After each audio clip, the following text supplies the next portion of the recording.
Do I ever think of going back to radio? I don't think that's up to me. South Africans won't let me stay off radio, so I think, of course, I'll have to go back to radio one day.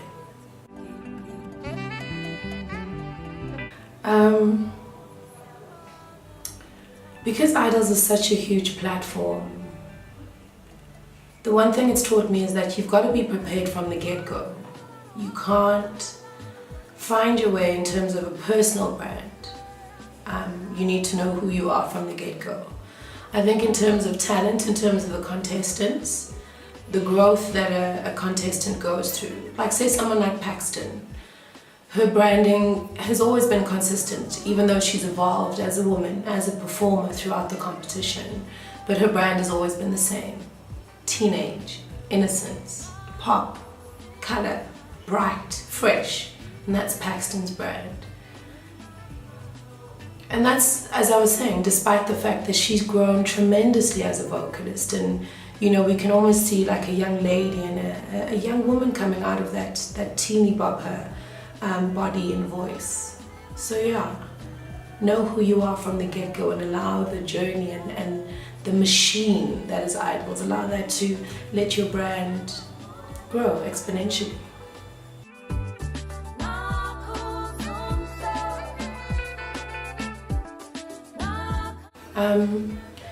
I'm co-owner of Lucky Bean Media and one of the directors and shareholders.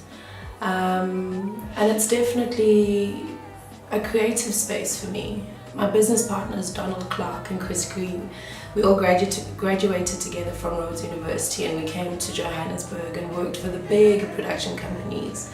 But we also realized about 6 years ago that we needed to grow and we needed to start developing our own legacy. So for me, it's where I get to be a narrator, it's where I get to be a storyteller, it's where I get to be a creative and find new stories to tell about South Africans. Lucky Bean for me is my comfort zone, because it's what I know I'm good at. Because I went to varsity for it and graduated, obviously, so that's my comfort space. It's where I know I excel and I know I do well. It's wonderful as well because we're growing the business, you know. We have 2 international Emmy nominations, which is absolutely incredible, from Girl Eat World.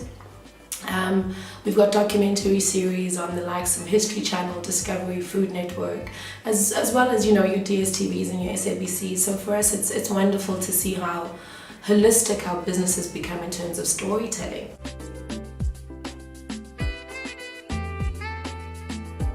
Thank you. Thank you, Destiny, for reminding us that there's much to be accomplished and much to be done, and in your monthly articles of inspiration, overcoming challenges, I think is what I love as well.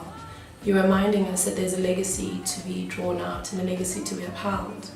So thank you for the narratives, thank you for the great stories, thank you for the empowering women you put on the covers, but also thank you to the empowering men you've started putting on your covers with Destiny Man. I think it's the only way we're going to grow as an industry, as a country, as an economy, is if we focus on the business side for the beautiful women that run this industry. So thank you, Destiny.